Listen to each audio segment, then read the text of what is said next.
Muy buenos días, mi gente hermosa. Arrancamos una nueva semana, un nuevo lunes con la mejor actitud acá en Vitrina Familiar. Definitivamente una semana maravillosa. Espero que hayan tenido un lindo fin de semana junto a sus mamitas, festejándoles de la mejor manera. Yo soy Gaby León y estoy muy contenta de compartir una nueva mañana junto a ustedes. Hola, Carito, ¿cómo estás? Hola, Gaby. Hola, familia. Muy buenos días. Súper emocionada y ante todo agradecida de estar acá con ustedes compartiendo una mañana más. Ya es lunes 11 de mayo. Qué rápido pasa el tiempo. Espero hayan festejado súper a sus madres, que son tan lindas, de esa esencia preciosa, y todos los días que sea Día de la Madre, porque se lo merecen, todo el amor y el apoyo que nos dan, y pues sin ellas no llegamos a construirnos y ser esas personas con valores, principios únicas que ellas han formado. Es verdad, Carito, tal como lo mencionas, definitivamente. Recuerden que mamá no solo se les festeja un día, sino toda la vida. Si pueden apoyarlas, ayudarlas en lo que más puedan en casa, créanme que la función que las mamitas hacen día a día en nuestra casa es muy importante, y por qué no agradecérselos con pequeños detalles, ayudándoles día a día en lo que puedas dentro de tu hogar. Hoy tenemos un programa espectacular, tenemos invitados de primera calidad con información muy interesante para ustedes, así que no se pueden mover de sus asientos porque el programa del día de hoy está súper interesante. Y arrancamos con una noticia que está dando muchísima conmoción al mundo. El tema del hantavirus es una noticia que se ha regado bastante, Carito, y que bueno, pues obviamente nosotros no podíamos dejar de tocarla. Esto arrancó, se supone o se especula en un crucero al sur de América. Se originó más o menos en Argentina, si no me equivoco. Y bueno, ya se han tomado las medidas necesarias. La Organización Mundial de la Salud no ha determinado todavía nada en tanto a este virus. Sí ha habido casos ya confirmados. Lo único que nosotros podemos acotar en todo esto es que mantengamos la calma, no nos desinformemos o no nos dejemos llevar por fake news. Tratemos de ir a las fuentes oficiales para poder tener un panorama mucho más claro. No llenarnos de alerta, obviamente, tener las precauciones del caso y estar muy atentos, pero no llenarnos de alerta ni causar un caos más grande, que no es lo que necesitamos, sino al contrario, más bien mantener la calma y estar simplemente atentos a qué pueda llegar a pasar. Totalmente, Gaby. Y bueno, acá en el Ecuador todavía no hay casos confirmados. Sin embargo, es importante que en todos los negocios y en toda área que tú te desarrolles, mantengas siempre la limpieza. ¿Y qué se recomienda? Que limpies tus lugares, los ventiles por lo menos 30 minutos antes, que coloques cloro y agua, mojes el piso para prevenir el virus, porque este se puede levantar con el polvo. En el caso de que existan roedores, de igual manera cuidar la comida o alimentos de tu familia, mascotas, no dejarlos destapados o a nivel de suelo para evitar el tema de contaminación. Y esto es en general, para que ustedes tengan siempre higiene en sus casas, en sus negocios, y evitar el tema de ratas, que muchas veces pues llega a ser un tema insalubre y complicado. Así que prevenir mejor que lamentar. Es verdad, Carito, tomar las precauciones del caso, y eso nos va a ayudar a mantener, y esperemos que no tengamos ningún tipo de caso acá en el país, que nos mantengamos alertas si se llegara a dar, para que pues tomemos las precauciones del caso. Y como menciona Carito, ¿por qué no adelantarnos y tomar estas medidas de asepsia para poder evitar que algo llegara a pasar? Pero como ya arrancamos, vamos a un corte comercial. No se muevan de sus pantallas, que ya volvemos con mucho más de Vitrina Familiar.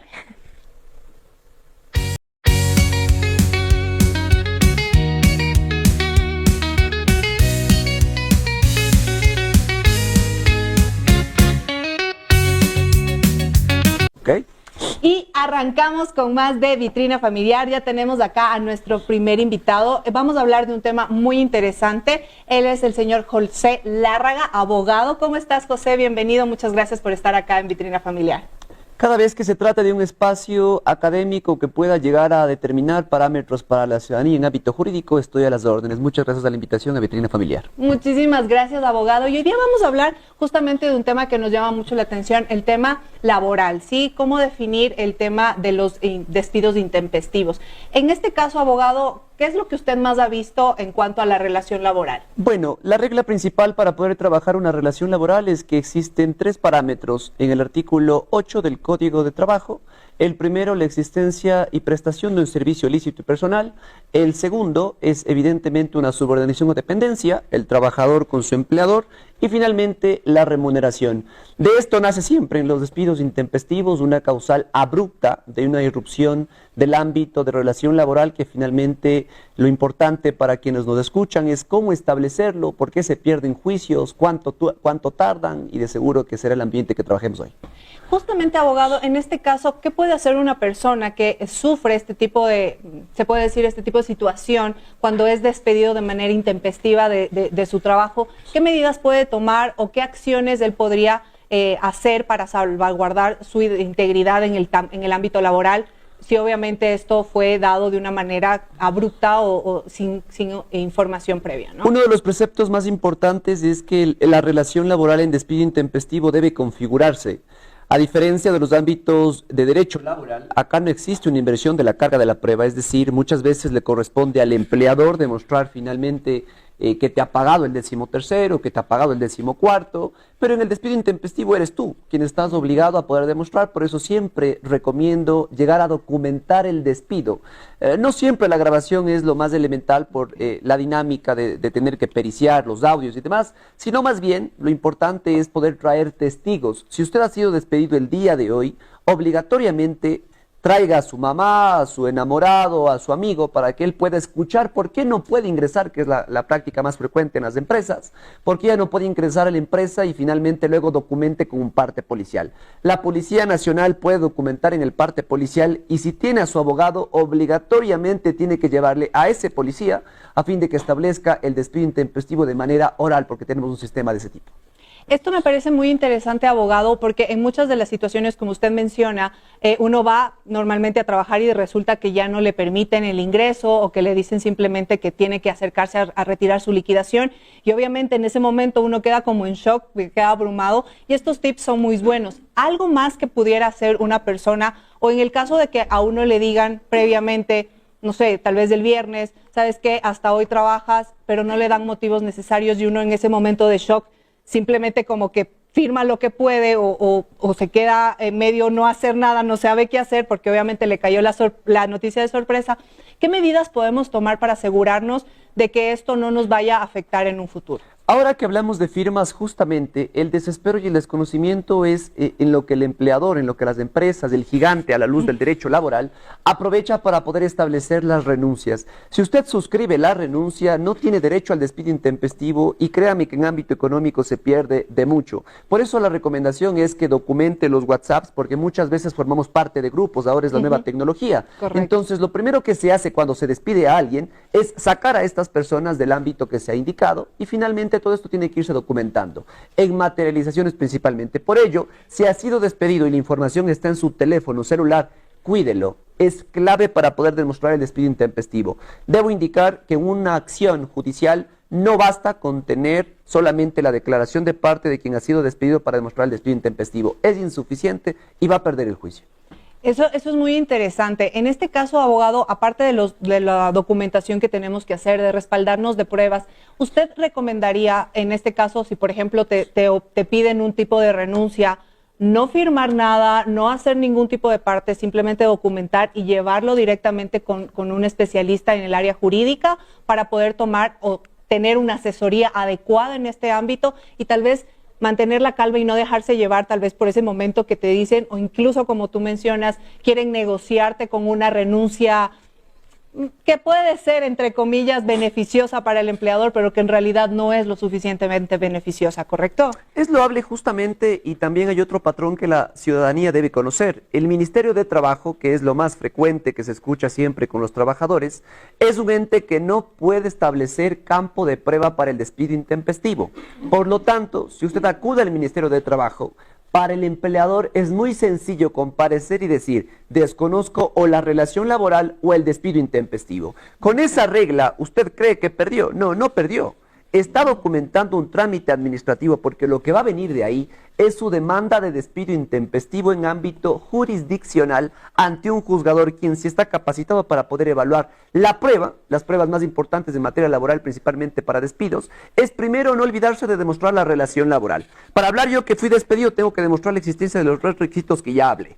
Después de ello, tenemos que atravesar, por ejemplo, juramento deferido, cuándo inició la relación laboral, cuándo terminó, cuál fue tu última remuneración. Declaraciones de parte que nunca tiene que faltar, que es la extracción de la información de la persona que rinde su testimonio, la parte, por supuesto, procesal, para poder determinar cuánto tiempo trabajó, en dónde, a quién prestó el servicio, jefes inmediatos, cuál fue la remuneración, cómo fue el despido. Lo más importante es que acá hay que ser minuciosos, hay que detallar en dónde te despidieron, cuándo te despidieron, a qué hora te despidieron, quién te despidió. En cualquier medio podemos documentar este ámbito.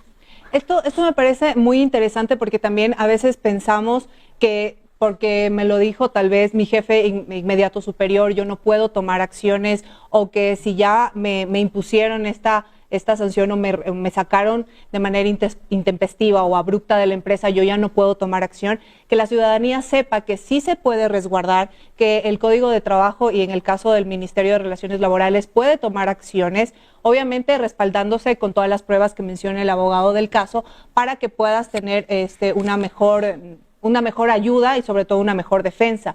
En este caso, abogado, ¿qué es lo que usted más ha visto con respecto a las personas que han perdido esta demanda? ¿Por qué situaciones han sido? Para que las personas también en su casa tomen en cuenta, para evitar justamente, si vamos a ir a un juicio, evitar perderlo, y si no, demostrar realmente nuestra viabilidad y que merecemos un derecho a un trabajo digno, ¿no? En ese punto tengo que darle a conocer que la materia laboral, al igual que la materia penal de la cual es partícipe mi firma jurídica, es totalmente técnica. Uno de los mayores errores de hacer la práctica de derecho laboral es la inobservancia de esta práctica de prueba, estos indicativos que finalmente también tienen que nacer del abogado. Lo más frecuente en un juicio recién que tuve en contra de la empresa UMCO fue haberme indicado que el abogado nunca le pidió ningún parte policial a pesar de tenerlo y documentado el despido intempestivo. Entonces, finalmente es una regla acá de contraprestación. Si la ciudadanía está finalmente informada, evidentemente exigirá al abogado lo correspondiente, aunque en parámetros profesionales con lex artis, quien debe conocer evidentemente somos los abogados, y somos allá quienes tenemos que guiar finalmente una participación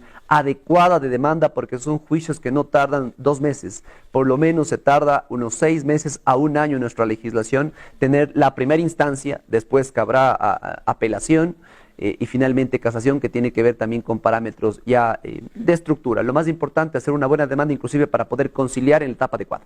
Eso me parece muy importante, como lo menciona abogado, para no tener que extendernos tanto, tener una buena defensa, tener preparado toda la documentación como lo menciona, tener todas las pruebas necesarias para evitar este tipo de cosas. Y en el caso de las empresas que sancionan de alguna manera con memorandos, con este tipo de documentos, que después son los que usan justamente para hacer un despido intempestivo o para basarse en este tipo de cosas, ¿cómo el empleador puede realmente darse cuenta que este documento sí está en base, o que firmar este tipo de documentos podría llegar a un perjuicio para él?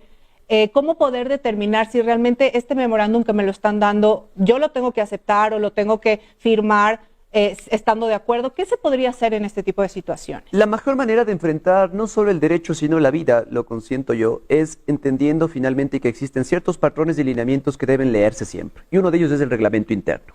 El reglamento interno establece un esbozo siempre de qué debe contener, por ejemplo, un memorándum, cómo tiene que ser dirigido, en caso de que no lo firmes habrán testigos, cuáles son las repercusiones de esto, porque finalmente en nuestra legislación y en cualquier otra, todo lo que mañana se va a sancionar tiene que estar normado.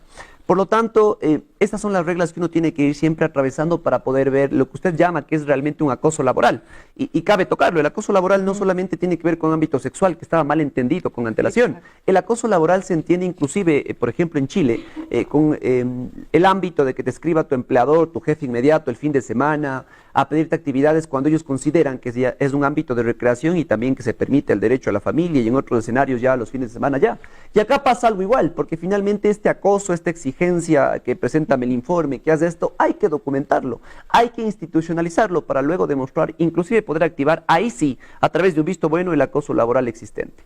Para ir finalizando, de seguro uno de los problemas que yo también verifico es que muchas veces el desconocimiento en el trabajador sale de la empresa y luego le colocan el abandono. El abandono en el visto bueno finalmente tiene una regla bastante importante, y es que si usted le dijeron hoy, ya no puede entrar a la empresa y usted no hace nada para demostrar el despido y solamente se fue, a los 3 días un abogado, no sé si llamarlo inteligente o con conocimiento, le coloca un visto bueno por abandono y finalmente usted sale sin ningún derecho adicional al que los derechos básicos adquiridos. Es decir, pierde mucho más de lo que debería haber reclamado por el desconocimiento.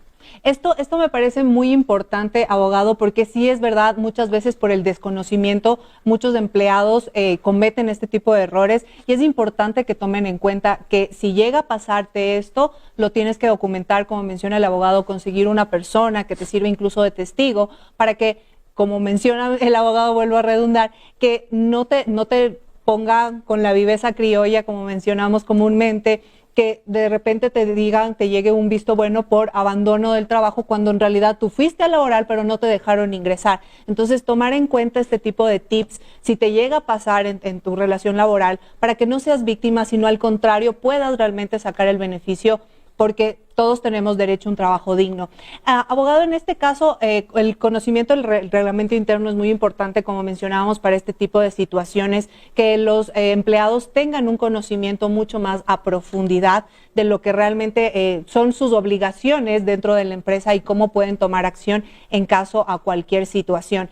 En la experiencia que usted tiene, abogado, ¿son muchos los casos que se dan donde realmente ha habido un despido intempestivo y donde las personas pueden realmente tomar acción y salir beneficiadas de una situación que podría ser mucho más compleja? Bueno, le indico que 100%. Finalmente, con el conocimiento y con una adecuada asesoría al usuario, porque uno de los mayores problemas es que el usuario de justicia considera que el despido intempestivo saldrá en 1 o 2 meses y la premura del ámbito económico al encontrarse sin trabajo y luego al tener una jurisdicción que tiene que llevarte 1 año completo hasta tener una audiencia, evidentemente el desespero y la necesidad hace que optes por otras condicionantes.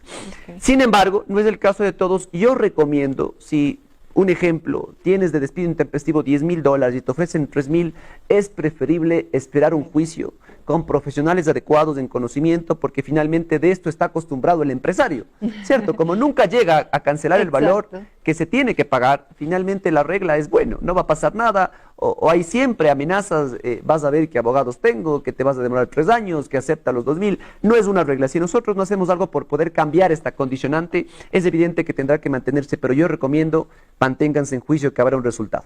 Esto es muy importante, abogado, porque yo he tenido la experiencia de ver algunos casos en donde sí, como menciona, el empleador le es mucho más fácil mediar o llegar a un tipo de acuerdo porque es lo primero que te dicen. Este tipo de situaciones son largas, se te van a demorar 2 o 3 años, incluso es lo que te llegan a decir. Y obviamente, claro, una persona en la desesperación, como usted lo menciona, pues termina optando cuando en realidad puede tener un beneficio mucho mayor, cuando obviamente la situación no ha sido clara. Hablábamos un poquito del tema del acoso laboral y es algo que sí lo quiero tocar porque, como mencionábamos, el acoso no va únicamente al tema sexual, sino a este tema, a este tipo de situaciones en cuanto a familia, en cuanto a cambios de horario, que a veces te mencionan un día, no sé, tu horario es de tal hora y de repente te hacen quedarte más horas, o incluso hablar despectivamente hacia las personas, que un jefe inmediato superior te hable de manera despectiva o se relacione ante ti de una forma grosera. Esto también es tomado como acoso. ¿Y qué acciones puede tomar la persona si ya esto está siendo constante y está siendo incluso un malestar para la persona? Ya no es agradable ir a trabajar con esta situación. Terminamos con un tema interesantísimo. Mire usted, el visto bueno establece un ámbito en el Ministerio de Trabajo porque cuando se trata de acoso laboral, cuando se trata de poder establecer una definición, por ejemplo, de no pago de remuneración, de cambio de funciones, tenemos que obviamente optar allá por el Ministerio de Trabajo, quien sí tiene la capacidad, los inspectores, de resolver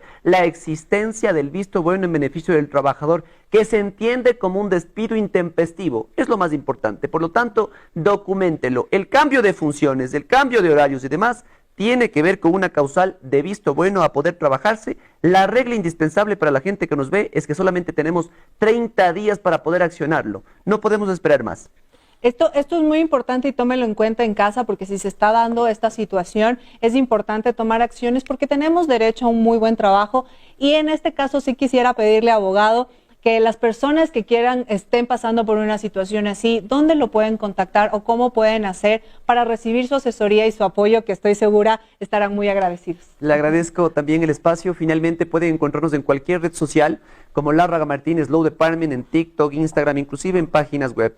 Mi número de teléfono es el 098 40 38861 y estoy a las órdenes. Están saliendo igual en pantalla todos los datos del abogado. José, muchísimas gracias por habernos acompañado el día de hoy. Estoy segura que lo vamos a tener en otras ocasiones porque este tema legislativo y en el ámbito laboral, y como mencionaba, también se especializa en el ámbito penal. Sé que hay muchísima información que a la gente en sus pantallas les puede interesar. Abogado, ¿nos tiene regalos para los televidentes del día de hoy? Bueno, sí, vamos a irlo trabajando esa situación. Finalmente ha sido ya redirigida con la persona que va a contactar. Perfecto, no se preocupen. Igual el abogado aquí nos dejó, ya les vamos a informar a lo largo de la semana, porque ustedes saben que tenemos muchísimos premios para todos ustedes que compartan día a día con nosotros. Y estoy segura que les va a interesar cualquiera de las situaciones de nuestros invitados. Muchísimas gracias, José, una vez más por haber estado con nosotros en Vitrina Familiar. Vamos a un pequeño corte comercial y ya regresamos con mucho más. Seguimos en Vitrina Familiar con un tema bastante importante. Ya saben que acá les traemos contenido de valor. El día de hoy vamos a estar platicando acerca de la importancia del envejecimiento activo en adultos mayores. Para hablar de este tema contamos con la presencia de la doctora Rita Vargas Ferrusola, quien es magíster en salud ocupacional. Ella es gerontóloga. También es administradora y jefa del área médica del Centro Geronto Geriátrico del Hospital Militar de Fuerzas Armadas número 1. Bienvenida, doctora, qué gusto contar con su presencia acá en Vitrina Familiar. Yo quiero empezar hablando un poco acerca de su perfil, que me llamó mucho la atención, porque vi que también la doctora es oficial de la Armada. ¿Qué le impulsó a usted a trabajar con adultos mayores? Bueno, buenos días, muchas gracias por la invitación. Para mí es un placer poder compartir con todos ustedes en este espacio. Realmente el tener la vocación de poder servir a la ciudadanía y sobre todo a al personal vulnerable que son los adultos mayores es realmente tener pasión, tener esa empatía y sobre todo llegar a una promoción y prevención en la salud. Eso está bastante interesante y quiero que empecemos también platicando acerca de la diferencia entre geriatra y gerontólogo. Ya. Bueno, esto depende desde el enfoque o donde queremos llegar. En el campo sobre todo del área de la salud. La parte de la gerontología implica un enfoque global en lo que corresponde a un envejecimiento biopsicosocial, tanto psicológico, económico y social. Es el estudio completo del envejecimiento. En relación a la parte geriátrica, es una especialidad de la medicina. Entonces ahí vamos a prevenir enfermedades con el diagnóstico y los tratamientos respectivos. En su experiencia, doctora, ¿qué debería cambiar en el espacio cuando una persona ya llega a la tercera edad para evitar lesiones, fracturas, caídas? En casa, ¿qué recomendaciones podemos dar? Ya. Lo principal que debemos tener en cuenta que hay que prevenir el envejecimiento patológico. ¿Y cómo lo prevenimos? Desde la juventud, teniendo ejercicio físico, acondicionamiento físico, para tener una reserva funcional en el momento de que lleguemos ya a la adultez mayor. ¿Y cómo lo podemos prevenir? De una manera multicomponente, con resistencia, equilibrio y fuerza, que son los tres pilares que obviamente tenemos que fortalecer a los adultos mayores, en relación también a una alimentación saludable, que obviamente evitar y no llegar a una fragilidad o a la sarcopenia. Pero usted, ¿cuál es la diferencia entre estar ocupado y estar ocupado con propósito en la tercera edad? Siempre he considerado que una persona que está ocupada, sobre todo podemos trabajar en la parte cognitiva, así evitamos el aislamiento. Por eso son muy importantes la manera cómo puedo yo prevenir estas patologías, sobre todo el deterioro cognitivo. Entonces siempre es bueno tener actividades recreacionales, integrarlos en la familia. También considerar que el adulto mayor es una persona con experiencia. Hay que evitar el edadismo, la discriminación por edad, que lamentablemente suele darse mucho en nuestra sociedad. En cuanto a este tema, doctora, me parece bastante interesante. ¿Cómo evitar justo este edadismo y hacer que nuestros adultos mayores se sientan activos en casa. A veces quienes cuidan de ellos no tienen mucho tiempo y les dejan solos en casa viendo televisión o quizá haciendo algún rompecabezas o actividad. Allá en casa, ¿qué podemos hacer para ayudar a que el adulto mayor se sienta ocupado, se sienta activo y ante todo no se sienta solo? Sí, justamente hay que mejorar la calidad de vida. En este caso tenemos que promover la autonomía, sobre todo en las actividades básicas de la vida diaria y también las actividades instrumentales. Eso quiere decir que el adulto mayor se sienta incluido dentro de sus actividades. Por ejemplo, que él pueda realizar sus actividades como por ejemplo el baño, el aseo, la alimentación. Si hay un deterioro físico, fortalecer con estimulación de la parte de terapia física y terapia ocupacional.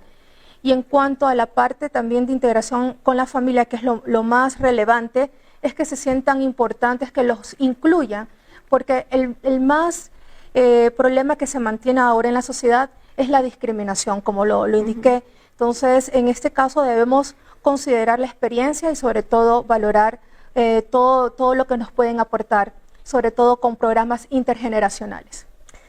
¿Cuándo es el momento en que una familia se da cuenta que es necesario pedir ayuda o llevar a un familiar, o si estoy viendo esto en pantalla y soy de la tercera edad, darme cuenta que necesito atención especializada para mis cuidados, o a su vez ir donde un gerontólogo? Ya. Uno de los signos de alarmas, y sobre todo es lo que se está promoviendo en este momento, el envejecimiento activo. Dentro de los signos de alarmas podemos observar que a veces nuestros familiares, nuestros adultos mayores comienzan a repetir muchas palabras o tener una amnesia retrógrada, no recuerdan realmente lo que sucedió anterior o no sé dónde dejaron las cosas, o en este caso también comienzan a tener pérdida del equilibrio. Eso es cuando hay disminución de la reserva funcional, hay fragilidad. Entonces son signos de alarmas que ya uno está observando cuando nuestros padres, nuestros abuelos, nuestros familiares nos indican o observamos de que realmente están perdiendo la funcionabilidad en lo que respecta a la reserva funcional. En cuanto a alimentación, y también nos cuenta de estos síntomas, ¿puede haber cambios de humor? ¿Y qué prevenir este tipo de síntomas o deterioro en la persona de la tercera edad con la alimentación desde casa? Ya, es muy importante considerar que una alimentación saludable, rica en proteínas animales y proteínas vegetales, es lo que debe de prevalecer en la alimentación de nuestros adultos mayores. Sobre todo considerar que ellos tienen poca ya reserva funcional y complementando con el ejercicio físico evitamos la sarcopenia.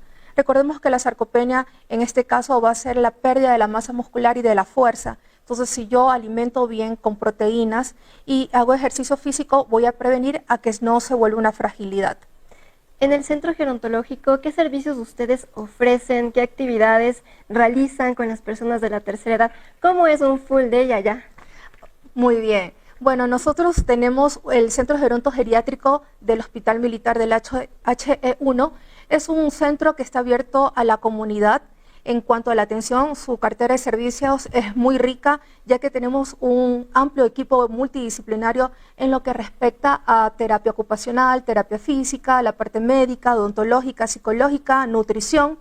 Entonces todos somos un equipo donde realizamos muchas actividades en conjunto con el voluntariado también de las Fuerzas Armadas. Esto ayuda mucho porque realmente es su hogar. Y sobre todo los pacientes que están ya institucionalizados, viven ahí, ya es su casa. Tengo usuarios que están más de 20, 30 años y la gran población que tengo son nonagenarios. Qué interesante, doctora. ¿Cuál es el proceso? Yo llego con mamá, papá, familiar, lo reciben, en ese instante ustedes realizan alguna evaluación, procedimiento para quienes desean llevar a algún familiar. ¿Cómo es este proceso cuando llego allá al centro? Sí, efectivamente, todo arrancamos con una valoración geriátrica integral que tiene 3 componentes: la valoración socioeconómica, donde tiene que ver un representante legal y sobre todo tiene que ver la voluntad. Esto tiene que ser voluntario. En este caso también tenemos la otra parte, que es la parte psicológica, donde vamos a valorar el deterioro cognitivo con diferentes baterías o instrumentos para analizar qué tipo de deterioro presenta el usuario. Y también realizamos la parte médica, donde vamos a prevalecer sobre todo los antecedentes patológicos personales que enfermedades crónicas presenta y el tipo de dependencia. Luego de hacer las tres componentes, nos reunimos y hacemos una valoración para saber qué tipo de dependencia, si es una dependencia leve, moderada o grave. Y algo muy importante, Caro, es también considerar que nuestros adultos mayores también están realizando un programa que se llama Vivi Frail, que es un programa de ejercicios para el adulto mayor, justamente para prevenir la fragilidad y la sarcopenia. Y en este caso también se los diferencia en el sentido de poder considerar cuáles son los pacientes con fragilidad, los pacientes con prefrágiles, robustos y con discapacidad. O sea, es un programa realmente personalizado. Y completo, como nos menciona, doctora. Personalizado y completo. Eso está bastante interesante. Y ustedes realizan actividades donde la familia también se vea incluida, donde también compartan y quizás se den cuenta de factores que no habían visto antes en el tema de compartir y acompañar. Efectivamente, para nosotros es un pilar muy importante tener la presencia de la familia, los representantes. Siempre realizamos los acuerdos de corresponsabilidad porque son pilares fundamentales y no nos podemos desintegrar de la familia. En este caso, hacemos siempre el acompañamiento y el seguimiento de la evolución de nuestros usuarios. Más allá de ser un centro gerontogeriátrico, realmente es una familia que previene un envejecimiento patológico, acompaña en todas las necesidades multidisciplinarias. ¿Qué actividades lúdicas pueden encontrar allá? Bueno, recreativas tenemos muchas, sobre todo tenemos el coro de la esperanza, también tenemos terapias ocupacionales y psicológicas como es el taller de la memoria, también tenemos intervenciones artísticas, también terapia física y sobre todo el acompañamiento de nuestras damas voluntarias que siempre están presentes con nuestros usuarios.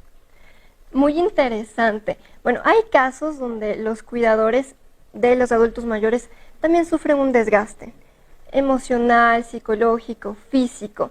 ¿De qué forma ustedes también pueden ayudar al cuidador o al familiar para poder lidiar en casa con el adulto mayor? Sí, justamente para prevenir el cansancio del cuidador, se aplica algunas escalas, algunas baterías como es la escala de Sarit para determinar el tipo de cansancio del cuidador. Recordemos que trabajar o cuidar a un paciente con demencia tipo Alzheimer es algo muy desgastante y sobre todo hay que tener entrenamiento para poder dar un aporte y sobre todo enlentecer este tipo de signos que comienzan a deteriorarse de manera neurodegenerativa. ¿En qué consiste esta escala? Ya, la escala medimos, por ejemplo, en este espacio, si realmente se ha sentido cansado, si realmente ha tenido alteraciones, por ejemplo, del sueño, trastornos del sueño, si hay la empatía o no con el adulto mayor, si se entiende realmente cuál es la consideración de los signos de alarma, porque la persona que cuida a una persona con demencia tiene que saber reconocer cuáles son los signos de alarma. ¿Cuáles serían esos signos de alarma para aquellos que no conocen? Quizá a veces dicen, mamá, papá, ya está en la tercera edad, se pone muy molesto, ya no quiere comer lo mismo, ya no le gusta nada, y a veces lo podemos malinterpretar como el tema emocional o quizá personalidad, pero más allá puede estar escondido algo detrás. ¿Cómo identificar que está pasando una patología, mamá, papá, algún familiar, que sí debe ser considerada en el centro?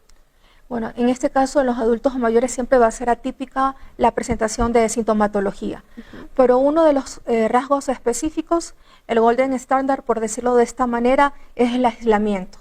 Cuando el adulto mayor comienza a aislarse, tener trastornos del sueño, el olvido de las cosas, muchos adultos mayores viven solos, entonces a veces se olvidan de dejar prendidas las hornillas, en este caso también salen y se olvidan dónde están, entonces hay mayor riesgo cuando viven solos. Entonces es importante tener en este momento, en la actualidad, actividades instrumentales como por ejemplo los medios tecnológicos, cámaras de videovigilancia para que en en el caso de que los usuarios adultos mayores vivan solos, estén controlados o en este caso observados por nuestros familiares.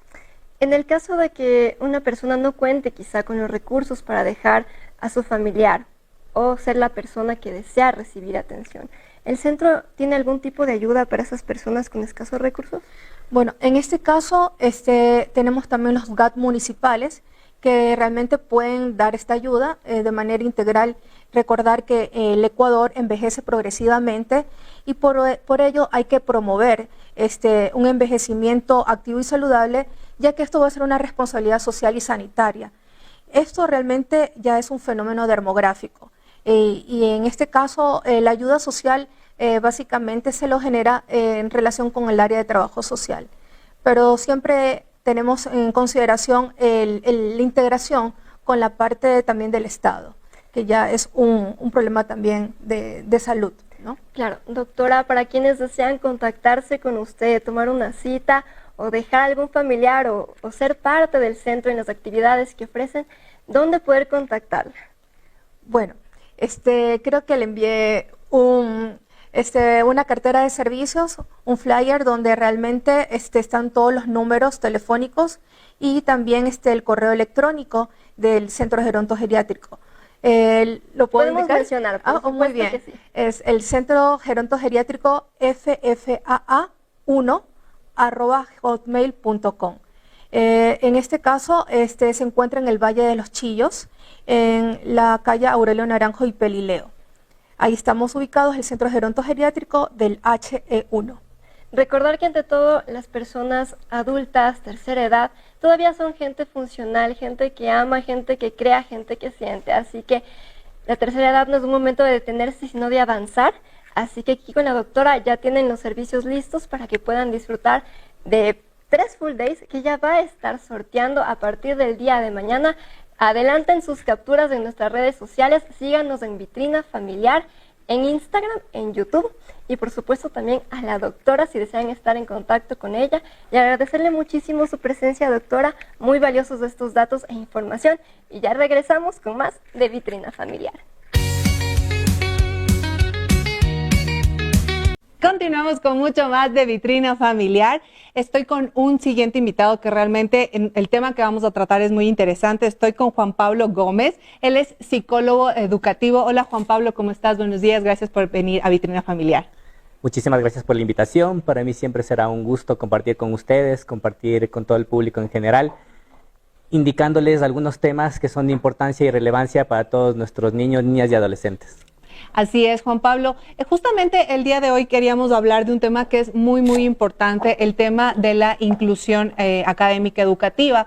En tu experiencia, Juan Pablo, ¿cómo ves este tema con respecto al ámbito académico? Porque el tema de la inclusión en cuanto a ciertas capacidades especiales de las personas, no estamos hablando únicamente de deficiencias o discapacidades físicas, sino también tendencias digo tendencias porque ahora se habla mucho más de eso, no quiere decir que antes no había, pero ahora sí se habla mucho más del tema del autismo, del TDA, del TDAH, y ¿cómo lo podríamos llamar? No le quiero llamar traumas, este tipo de condiciones se puede decir que son diferenciales en nuestros niños y que afectan mucho en el ámbito educativo. ¿Cómo lo ves ahora? ¿Cómo se está manejando este tema? Bueno, el término técnico, trastornos del neurodesarrollo. ¿Qué es lo que nosotros hacemos? Pues trabajamos desde un proceso de evaluación en donde nosotros determinamos cuáles son las características funcionales de cada uno de estos estudiantes y pues la preparación a las instituciones educativas es fuerte. Asesoramos instituciones a lo largo del camino en donde vemos que muchas de las veces el desconocimiento de los docentes lleva a que no podamos implementar estrategias adecuadas para este tipo de población.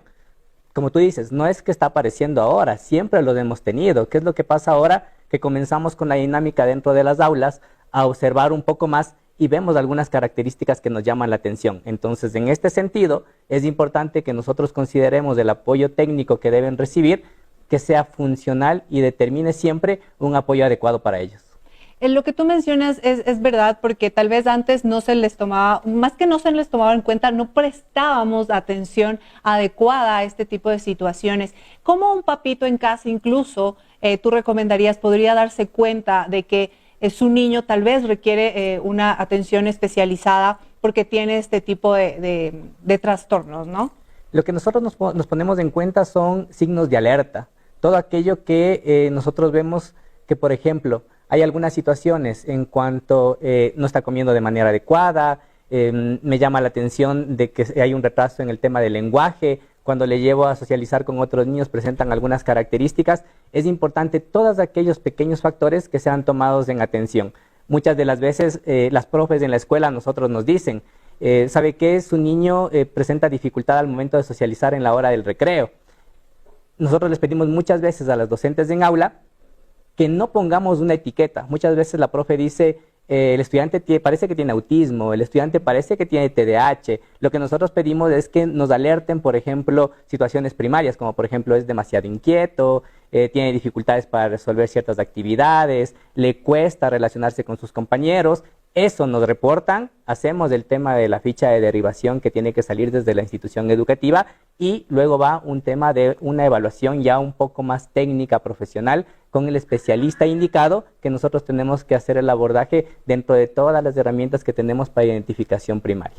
Esto es muy importante lo que menciona, doctor, porque definitivamente no hay por qué etiquetar a un niño, de lo contrario, más bien apoyarle para poder definir o determinar cuál realmente es su condición sin necesidad de dar se puede decir, una etiqueta antes de, ¿no? Lo importante, igual como papitos, estamos hablando, y en este caso también entraba al tema por ejemplo, en la época de la pandemia, que muchos niños recibieron educación inicial virtual y que se dio una tendencia a que estos niños tenían trastornos de lenguaje, un tema de tal vez dislexia, donde confundían incluso el tema de los números, que tiene otro nombre, que en este momento no lo recuerdo, ya me corregirá Juan Pablo, pero se dio mucho este trastorno. Tenía que ver también por el hecho que no estaban directamente relacionados con el aula los alumnos y que tal vez al tener esta modalidad virtual no podrían tener el mismo acompañamiento que podrían hacerlo desde aulas. ¿Cómo lo viste este tema?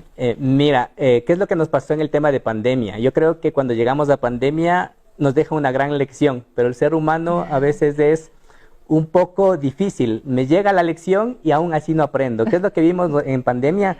Que quisimos trasladar el aula a una pantalla. Exacto. Los padres de familia pedían que los estudiantes estén conectados todo el horario completo en una pantalla. Cuando nosotros sugeríamos, por ejemplo, que se cambie esto por tutorías inteligentes, que sea el docente quien se reúne con grupos más pequeños en horarios segmentados para que puedan recibir la información. Los papás decían, pero si estoy pagando toda la jornada completa, yo necesito que mi hijo esté conectado a la pantalla todo el tiempo. Entonces, fueron generando algunas dinámicas un poco extrañas. ¿Qué es lo que pasó con el tema de socialización? Los niños en casa perdieron el tema de contacto con sus otros compañeritos. Algunos papás no les permitían ni siquiera ver el tema de programas que les permitan a ellos desarrollar. Este tema de relación uno a uno les complicó un poco más, retrasos en los temas de lenguaje que aún ya se presentaban de manera más periódico, la parte de sociabilidad que se vinieron a confundir muchas veces con un diagnóstico anticipado, que es lo que nosotros proponíamos, por hacer un tema de estimulación. Saliendo de pandemia, estimular primero y luego realizar una evaluación como tal, porque muchos de los trastornos que nosotros tenemos ahora se confundieron o se enmascararon y en algunos se repotenciaron. Entonces sí es importante que se haga un análisis cauteloso, porque tenemos todavía los niños del tema de discalculia del cual mencionabas. Exacto. Que tiene que ver específicamente con el cálculo. Muchas de las veces se estaban sobrediagnosticando. No puede hacer esto cuando hablábamos solamente de un retraso académico. No hablábamos de una discalculia como tal, sino de un retraso académico por la falta de conocimientos que tenían hasta la fecha. Claro, y como se dio de una manera tan diferente, tan abrupta, que no estábamos preparados, tal vez con el conocimiento del caso, se llegó a derivar a muchos niños a decir que tenían este tipo de trastornos, cuando en realidad, como mencionabas, era simplemente un tema de estimular, de retomar nuevamente esas clases de una manera un poco más profesional y que los niños salían sin ningún inconveniente.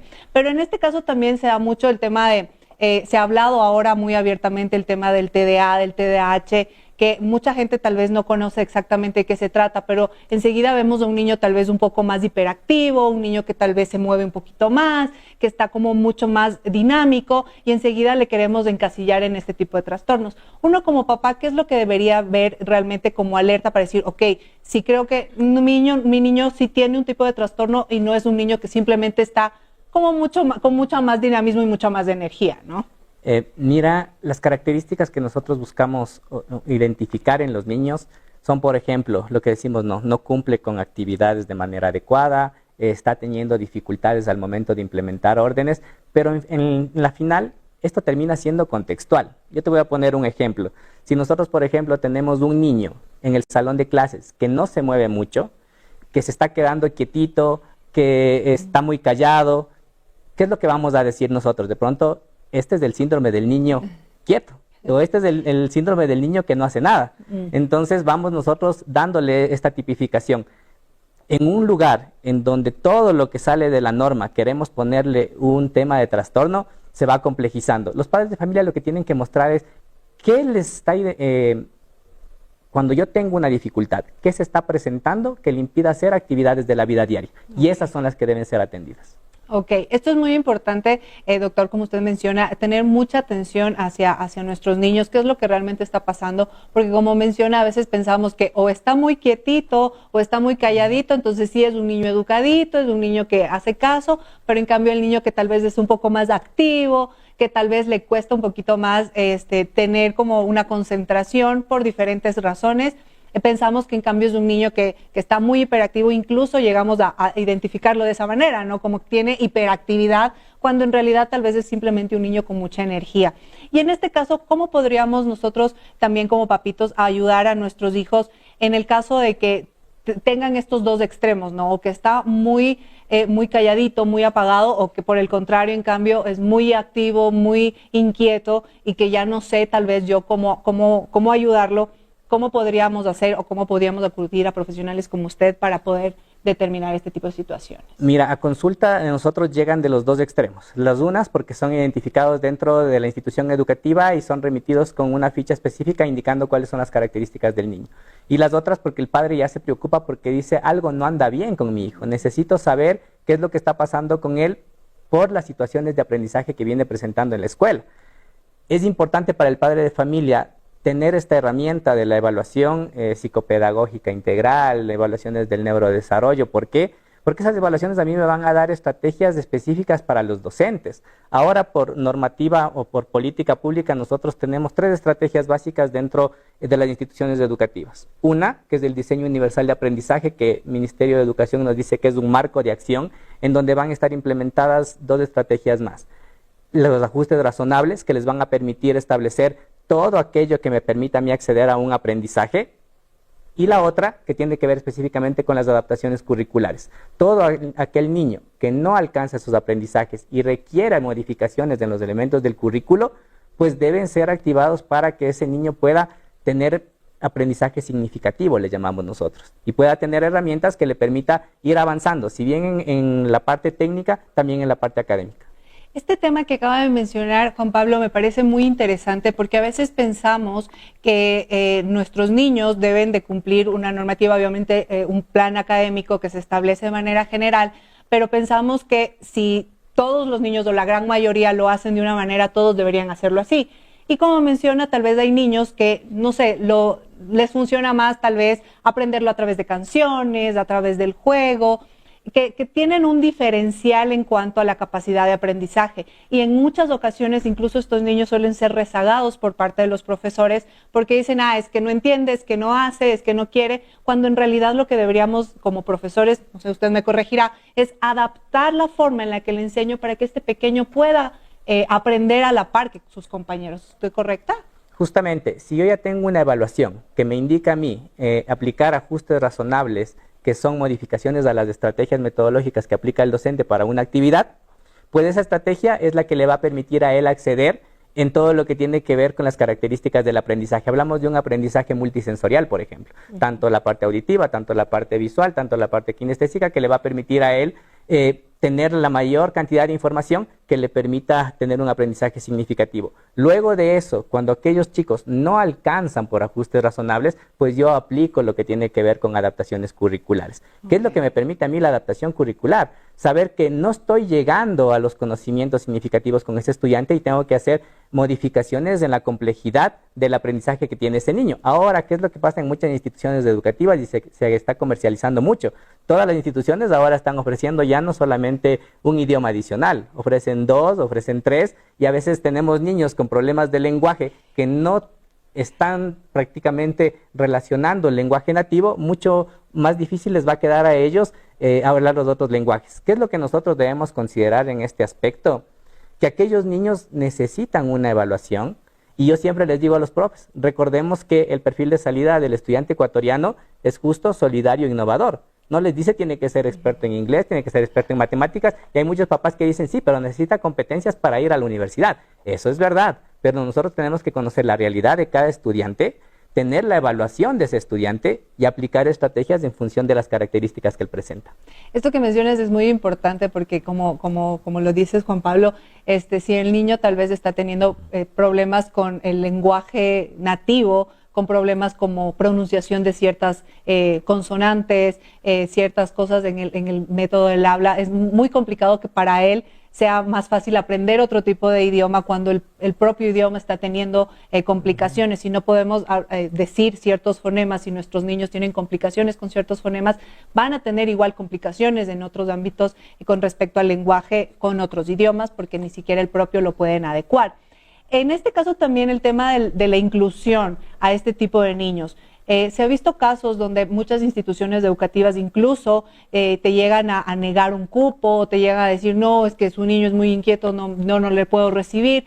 Este tipo de casos, ¿cómo un papito puede determinar? Porque todos los niños tienen derecho a la educación y no por el hecho de que tengan algún tipo de estos trastornos se les puede negar el ingreso a una institución educativa. ¿Qué es lo que podríamos tomar en consideración? La respuesta es rápida y sencilla. Por política pública, ninguna institución educativa puede negar el ingreso a un estudiante que presente necesidades educativas, cualquiera que este fuese.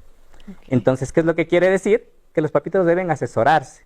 Es importante que cuenten con la evaluación del estudiante, que asistan a la conversación. Muchas de las veces los papás también, cuando van a esta conversación con la institución educativa, no avisan las características que está presentando su estudiante, y cuando ya lo reciben, tienen dificultades para hacer el abordaje. Por eso muchas instituciones educativas están cerrando las puertas o volviéndose demasiado herméticas para permitirles el acceso, porque pienso que si le recibo, luego el papá se desvincula y pasan la responsabilidad directa a la institución educativa, y el padre de familia espera que ellos lo hagan todo. Pero si el padre de familia dice, estoy con proceso de terapias, estoy trabajando con mi hijo, estoy prestándole todo el apoyo, y lo que necesito de la institución es la vinculación para que no pierda la parte académica, pues estoy cubriendo todas las aristas. Entonces sí es importante que tanto el padre de familia como la institución educativa manejen esta sinergia de una manera continua.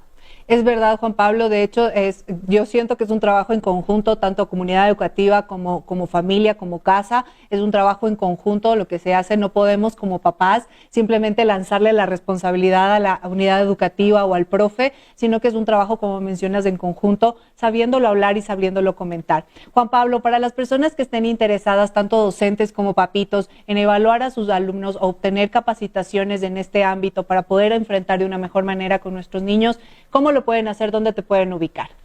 Bueno, en este momento soy el director del Centro Psicológico Psicodidact. Todas las personas que digan que nos vieron en este espacio, la primera consulta va a ser gratuita. Es decir, todo el asesoramiento que ustedes tengan para la primera consulta, tanto para los padres de familia como para instituciones educativas, es totalmente gratuita. Pueden llamarnos a los números de contacto, pueden contactarme directamente al 098-690-9340, que nos va a permitir a nosotros darles un acercamiento, y igual les vamos a dejar los números de contacto para que ustedes puedan referirnos los pacientes, los estudiantes que necesitan esta evaluación, y pues brindarles este apoyo prioritario.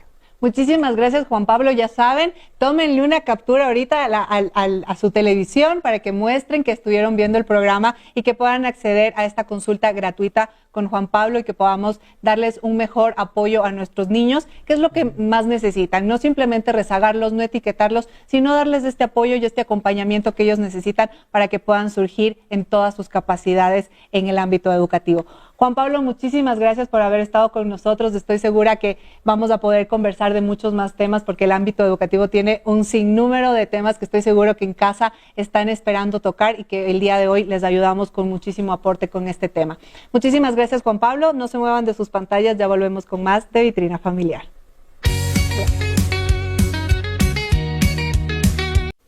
Y llegamos al final de nuestro programa. Esta hora se pasa volando definitivamente, Caro, con tanta buena información, con tantos consejos que tenemos para ustedes. Espero que el programa de hoy les haya servido de mucho. En mi parte, muchísimos tips de mucho conocimiento para la familia. Totalmente, imagínate, contamos con el tema de abogado, gerontólogo, psicólogo, de todo para la familia, así que siempre estamos preparándoles especiales para que toda la familia tenga información, ayuda en diferentes campos, temas, se entretengan, pues todo es hecho con mucho amor para ustedes. Lamentablemente se nos acabó el tiempo, pero mañana regresamos con un programa muy bueno, muy buena información y un gran reportaje que no se pueden perder. Yo me muero porque ustedes vean este reportaje porque realmente lo disfruté mucho haciéndolo junto con Carito. Hermoso. Conocimos lugares de nuestro país maravillosos que yo personalmente no los había conocido y que espero que ustedes también los puedan conocer a través de nuestra pantalla para que también empiecen a disfrutar de todas las maravillas que tiene nuestro país. Y bueno, pues como siempre les digo, muchísimas gracias por acompañarnos. Yo soy Gaby León y estoy encantada de compartir mis mañanas junto a ustedes. No se olviden seguirnos en todas nuestras redes sociales como @vitrinafamiliar. Estamos en Instagram, estamos en YouTube también. Si te perdiste alguno de nuestros reportajes o alguno de nuestros invitados y quieres volverlo a ver, pues te invito a que en nuestra página de YouTube lo puedas hacer. Incluso para todos los premios que estamos participando, recuerden que al final de la semana sorteamos todos estos beneficios que nos entregan nuestros invitados para que tú también puedas hacer uso de ellos y puedas disfrutar en casa de estos beneficios. Así que ve adelantando las capturas de que nos sigues en redes para que desde el día de mañana puedas participar. Yo soy Caro Montenegro, feliz de haberte acompañado el día de hoy acá en Vitrina Familiar. Les mando besos, abrazos y nos vemos mañana. Chau, chau.